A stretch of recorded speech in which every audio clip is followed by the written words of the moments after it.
So you walk out and I'm kind of like fired up, right? I'm like, is this really what these guys think? Like, that's bullshit, man. So I walk out right away. It's like, Mo, it's just business, right? It's just business. Like, we love you. We love you. It's business. You go from Lou Lamoriello to Lou's disciple. Yeah, his protege. With Berkey, right? And so Brian Burke, but can you share your arbitration story? Oh, yeah. Oh, yeah. I haven't heard this. We haven't heard it? Oh, this is I don't think so. This is fabulous. So the arbitration process. So I had 2 pretty good years in Van, and then kind of, again, I don't know what's my issue. I kind of agree on a deal. So just to kind of safeguard what's going to happen and to have I'm going to 100% have a deal in place, I filed for arbitration. So I remember flying back to Toronto with my agent and Berkey and Nonis, and the last conversation was, this is our last offer. And if he doesn't sign it, if he gets one more penny than this in arbitration, we're gonna trade him. I'm like, okay, fine. We're going. So we get in there, and it's a very odd process, man. Like, you're literally at a desk, and you have the arbitrator at the end, and then there's myself, my agent. We have a representative from the PA, and they have Berkey, Nonis, and a representative from the NHL. And you're like, you could like reach and shake hands. Like, that's how intimate it is in this whole thing. So they go in, they present their case. You have a chance to offer a rebuttal.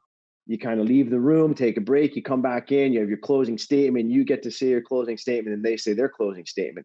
So anyways, it's man, there's a bunch of times in that thing I just had to put my head down and like literally bite my cheek. It's like, that year, like I played in special teams, like power play, penalty kill, played a ton, took face-offs, and they'd be like, well, the only reason he kills penalties is because we don't have anybody else we can put out there. Like things like that. Like, I'm kidding you. I'm like, penalties. I'm like, okay. So then it gets in this whole thing. Their arbitrator was their lawyer was a French guy, and he's like, the situation with Morrison, Bertuzzi, and Naslund reminds me of a story, The Elephant and the Mouse. And I'm like, is this real life right now? Like, is this happening right now? He's like, the elephant and the mouse are in the jungle, and they come across this raging river with a bridge over top, but the bridge is broken, and they can't get across the river. And the mouse says to the elephant, what are we going to do? And the elephant says, it's okay, mouse. You just climb on my back, and I will take you to the other side. So he says, the elephant, he gets in the river and he walks across with the mouse on his back, and they make it safely to the other side. And the mouse is so happy.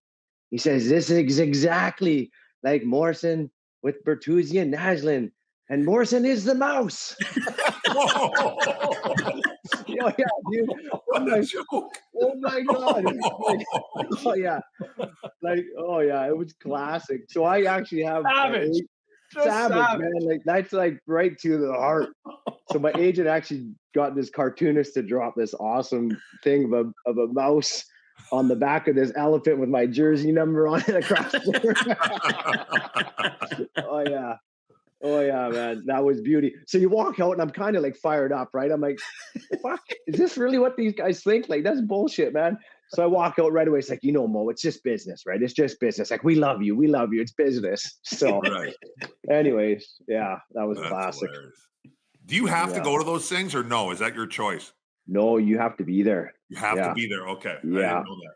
Yeah. Oh God, just get torched. Oh, just get shredded. Oh yeah, just like. Hey, on a positive though, talk about the experience in Vancouver and just 3-4 years there where you guys were, you kind of had a bit of a rock star vibe to you guys as a line, right? I mean, like the arena was packed. You're selling out every night. Obviously, there's no cup there, but man, it was an exciting and like people watching, right? Like people staying up to watch the late night games because of you guys as a line. Yeah, we got into a good situation there again. Like the team had made some moves, brought in Jovo, Matthias Oland, had Bertuzzi there, had Naslund there, and we were all relatively within a couple of years of each other. Hey, you're all the same age. Young core group of guys that really, if you look at it, almost had something to prove, right? We were all moved from our original team and had kind of a bit of a chip on our shoulder. And, you know, when I first got there in 2000, Messier was still there. And, you know, he left after that season. And the next season, my first full year was 2000. And the Sedins came in as rookies that year. And it was a good vibe around the team. But we played an exciting brand of hockey. We were never out of a game. You know, we could be down 2-3 goals, and everyone believed we still had a chance to come back and win this game. So I think that's why we were attractive. And Mo, that was during a dead puck era too, right? Like, yeah, you're talking early 2000s at a time where it's still clutch and grab hockey. Looking at Holden and I mean, you know, you go back and watch that now pre 2004-05, right? It's a totally different game. But you know, we were given, you know, we had a system to play within, but certain guys had a little bit more leeway. And you know, our coach was Mark Crawford and with Mike Johnson and Jack McElhargy, and they allowed us to play this style, right? Like, which was a lot of fun. It was a lot of fun. I mean, again, it didn't translate into playoff success. I think we were right there a couple times. Like, you know, the first year we got in, we lost to Colorado, who won the cup. The next year, we got up on Detroit 2-0, and they came back and won 4 straight. They won the cup. The year that I think really hurt us was the year we lost to Minnesota when we were up in the second round 3-1. And then 2004, we lost to Commie in Calgary there in game 7 in overtime. And that was kind of our window right there. And then, you know, things completely changed in late in 2004. And then we had the lockout in 2005. And we missed the window. Yeah. What was your best moment in the National League? What's the one thing you remember more than anything? Oh, I think a first goal always stands out. You know, that's vivid for me. I was fortunate. The first game I played in was in Pittsburgh.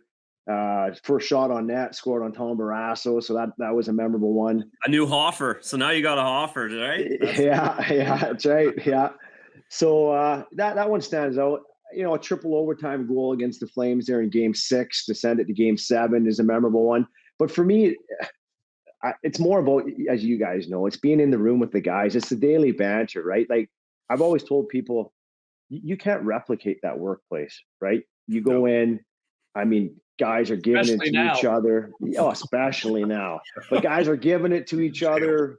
They're taking it. They're giving it. The music's cranked all the time. Like it's just a great environment, right? It's just being in that, and you know, at times you're closer. You see these guys more than you see your family sometimes during the year, right?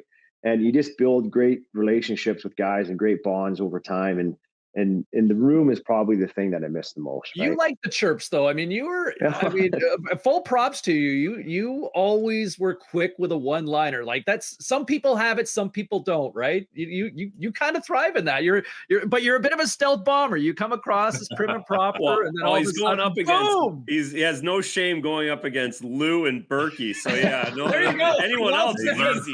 He's going into Lou 3 times a year for a trade. That's right. Well, that's the thing, Seaball. When you're like kind of like I don't talk much. I'm a pretty quiet guy in that, but probably don't believe me after today. But but you know, when you're kind of just kind of listen more, guys think you're an easy target at times, right? So you gotta stand up for yourself.